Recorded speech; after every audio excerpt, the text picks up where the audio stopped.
Hi my dear readers, this is Simona Rich. In this video I'm going to talk about the natal chart and the palms of James Charles, who is a young celebrity.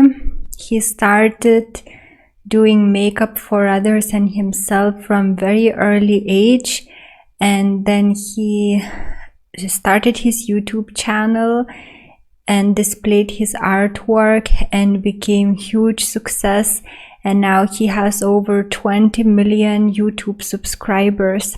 So I found him, I think, a year or so ago, and firstly, his appearance is so striking, so this itself makes people interested in finding out more about him, and that's how I checked who he was, because of his appearance, because he's a guy but he wears makeup, and he's not a transgender, but he is attracted to men, so he is feeling comfortable with his identity and his parents support him. And I don't know much about him, but I did watch some of his videos. I did watch some other people talking about him, and so I decided to check what his astrology, what his natal chart and palms say about him, though there is no exact birth time of him, unfortunately, because I would be so interested to find out about him more. But I was checking what his ascendant could be. Ascendant is responsible for your appearance. And the best ascendant for him, I would say, is actually Aries. I understand why some astrologers would think that it's Libra because of his appearance, but he is very, and the way that his facial structure is, I would say he's more Aries, and then we find that Jupiter could be conjuncting his ascendant, which would give him height. Jupiter can give height, and he is a tall person. And from his eyes, from his nose, from his facial structure, I would say more that he is Aries ascendant. And also for the fact that he's so energetic, what people notice about him firstly is his energy, and Aries is about energy, and he's very ambitious, which Jupiter in Aries can easily give. So he has like playful, good energy about him, very energetic, very ambitious, very determined. So I think that it would well describe Aries ascendant with Jupiter in the first house, which opposes Mars.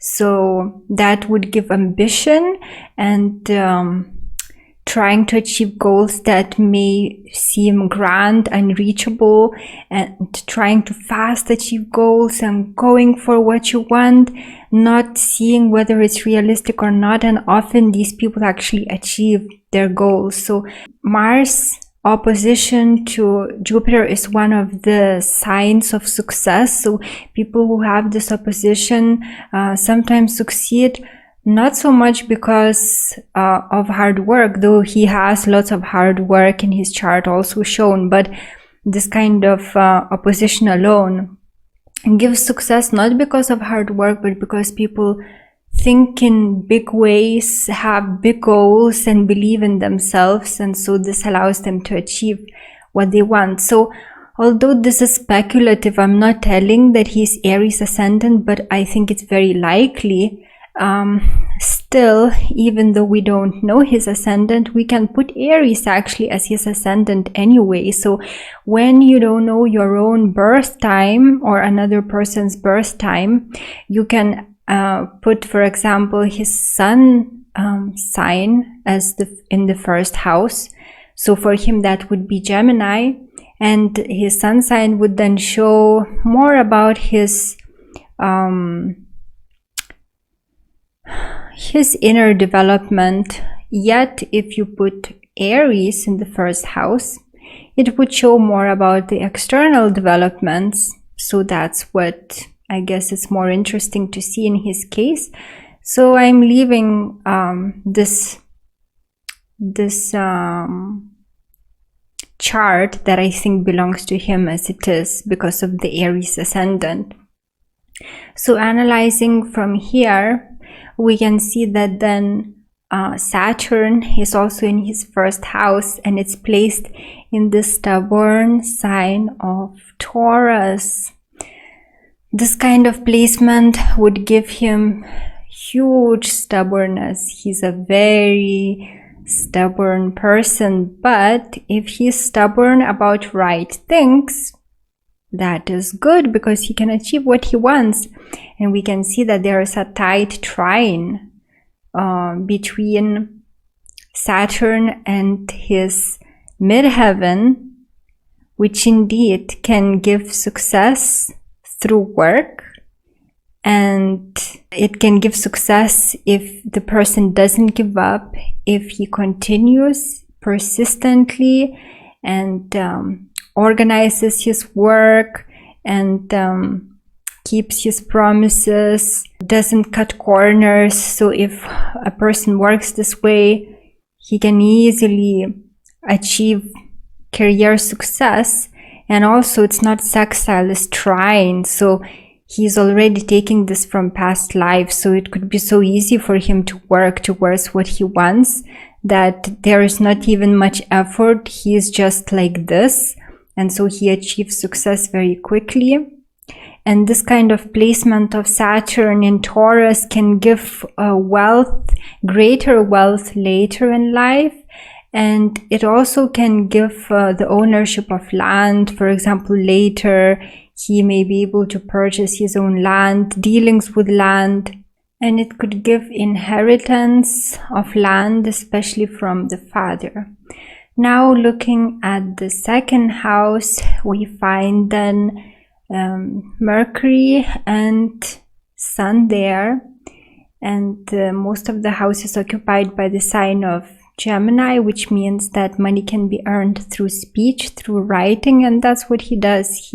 His communication mainly earns him money, and his intelligence also. And we find that Mercury is placed in an unfortunate sign of Taurus. That's not the good place for Mercury because it makes people, it's difficult for them to express themselves in terms of putting their thoughts out there clearly.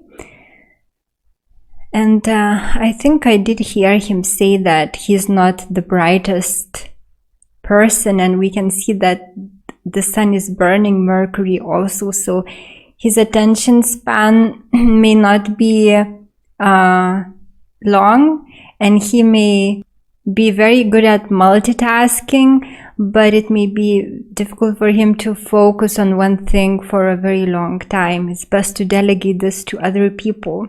And we can see that his traits, his Gemini traits are very visible. It's just so easy to see Gemini traits in him. And I think that's because the sun is in the first degree of Gemini, so a pure Gemini energy. Well, maybe I should also discuss the third house. It's also about communication. So it's going to be that his relationships with siblings and neighbors are based mainly on communication, that siblings can be also communicative, that neighbors can be communicative, that he may have many short trips where he is, so he's not going to just lead a sedentary lifestyle, but where he is, he's going to make many short trips in his neighborhood, in his immediate location. And when it comes to the house of family, the fourth house, we can find Venus there, and it's well aspected. So it shows that family is very important to him, that he had good childhood, and that he was actually spoiled. He's likely to be somewhat spoiled child, because we can see that Venus squares Jupiter. So mother, for example, pampered him a lot, and so he may grow up feeling entitled to good life. But apart from that, we can find that Venus has sextile with Moon, so relationships are easy to him, especially with women. He is getting along with women very well, and it also shows that he may have multiple love interests, multiple love affairs. Sometimes this kind of placement can give it. And we can find that there is a trine between Venus and Lilith, which shows that the energies between these two planetary objects flow uninterruptedly. And we do find him displaying dark sexuality the way that he talks about it. And that's definitely the influence of Lilith. And I will go back to it also still to talk more about Lilith. But the family itself, the family situation is very good, and his father may have gained wealth through his intelligence or manual work, because Gemini rules not only thinking but also hands. And we can find that more information about his mom is that she is going to be a person who is very much focused on work, routines, habits, and she wants things to be perfect and exact. And she is a person who is going to have very definite preferences about anything. And the Moon is extremely strong in his chart. This is actually the strongest planet in his chart. And then the next one is Jupiter.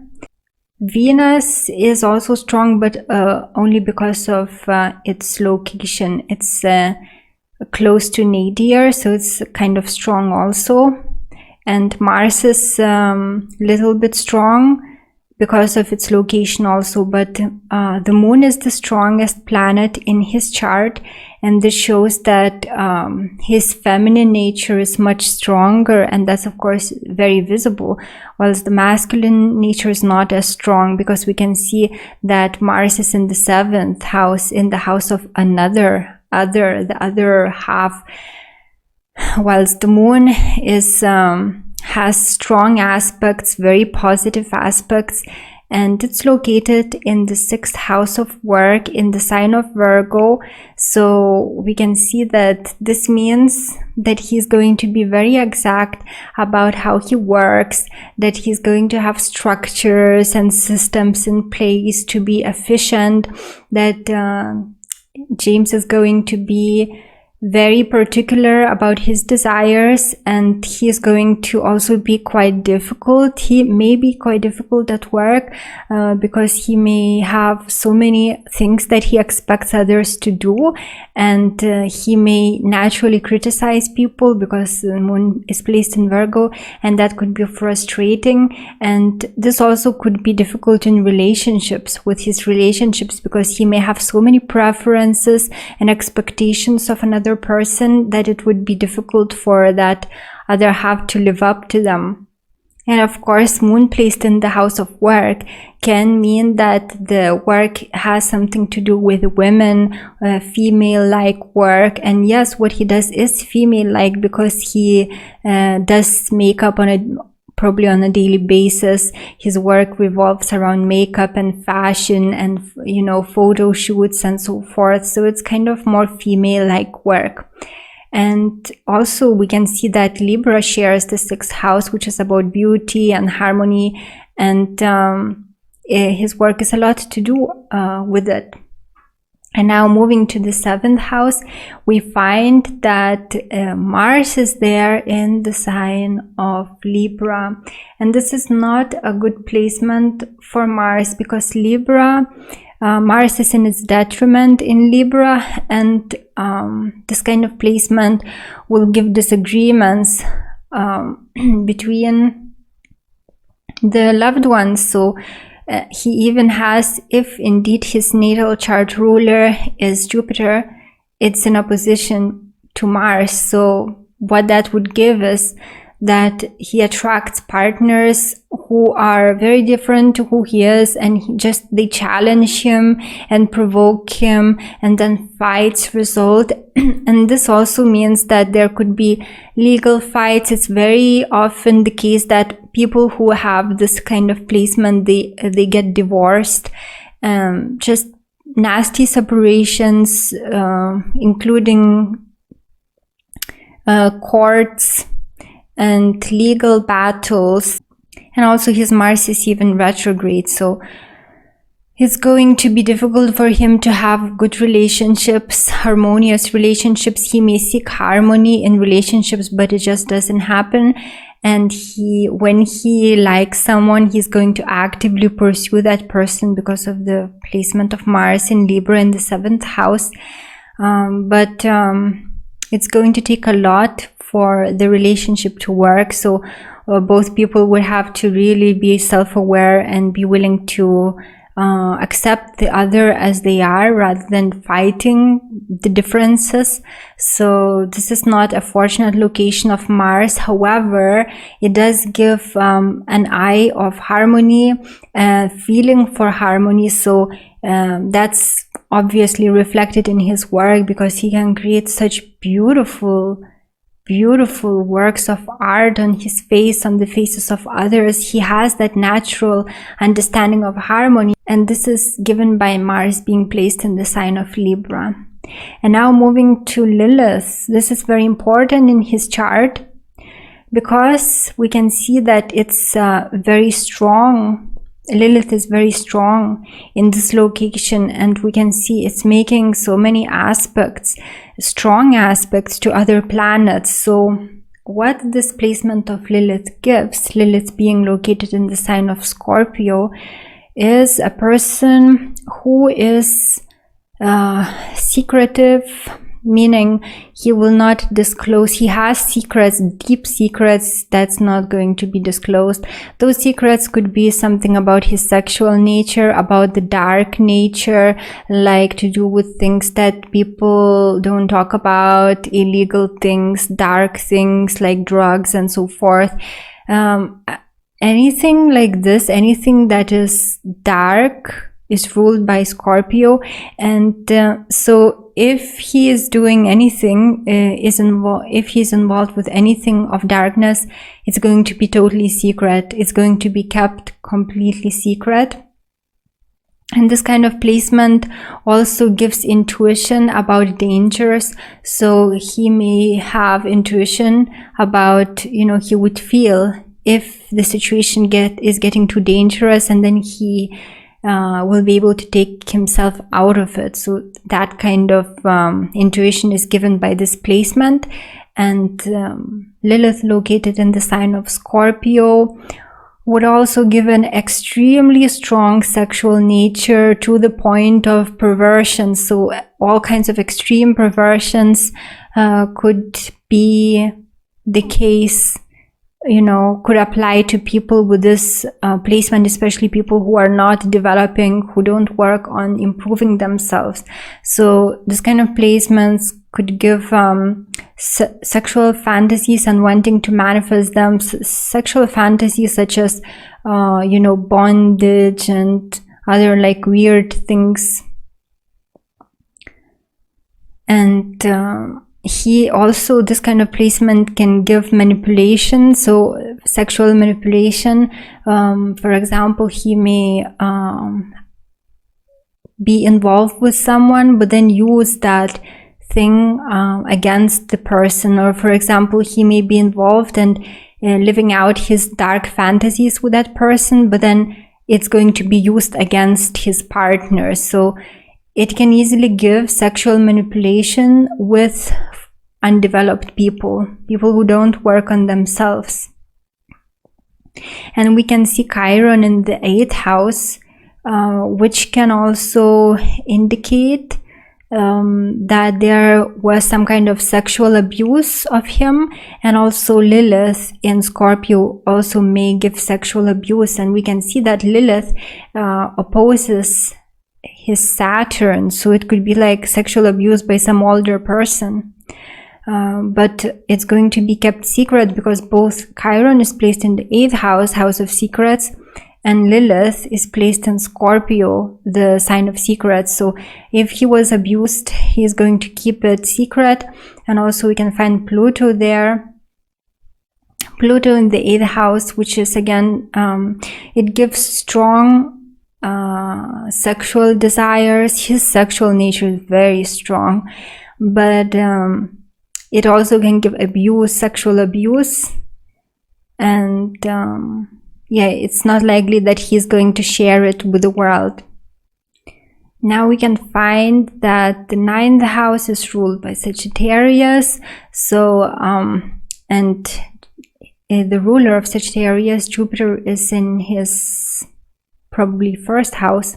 So this would give him many travels abroad. So his life may be a lot about just visiting different states, as well as different countries, different continents.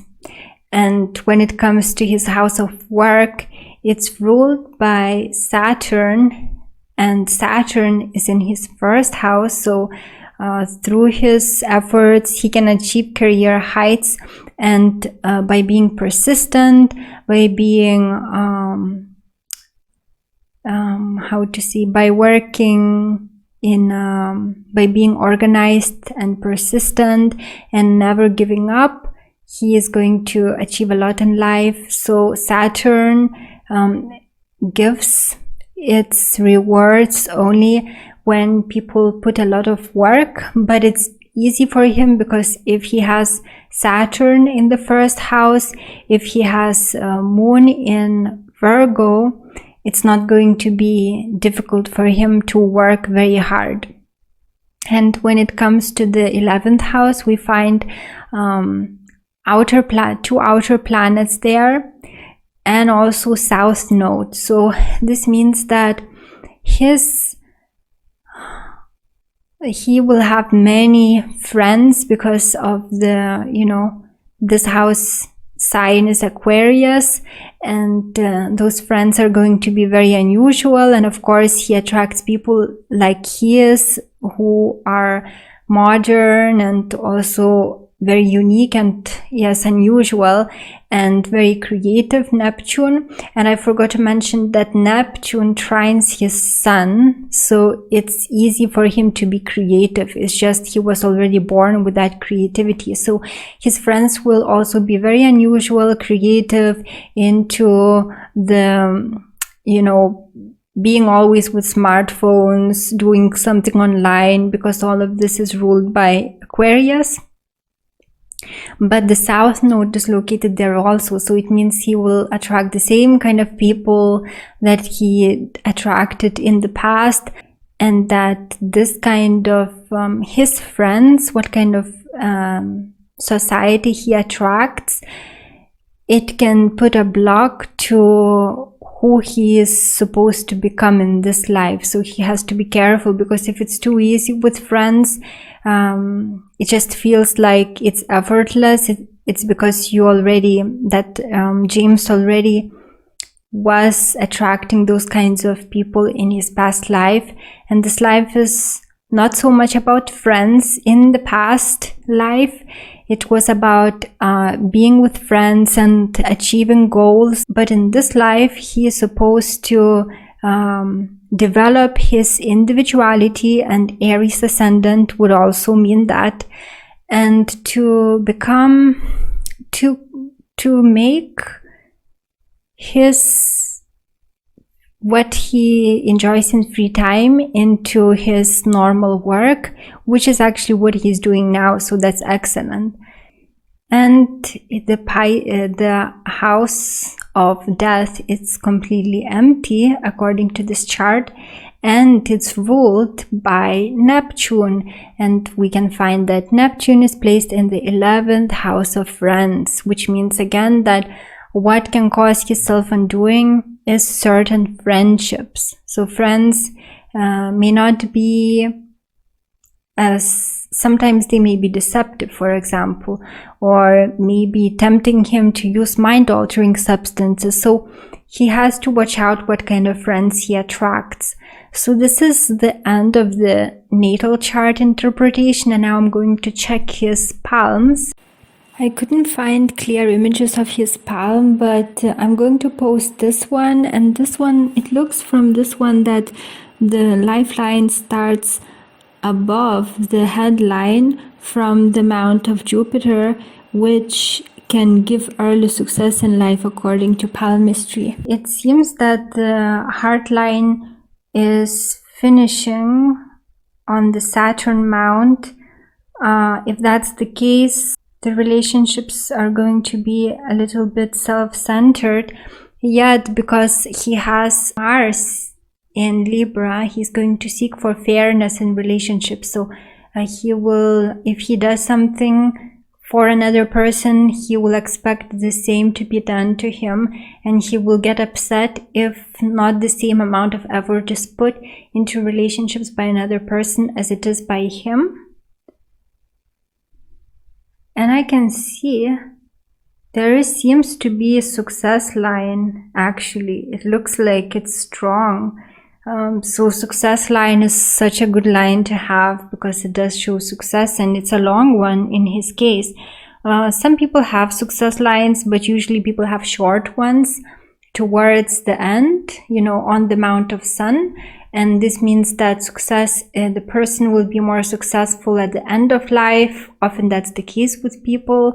They accumulate more money later, they become more saving. But in his case, it looks like success life starts early on, and this would mean early success.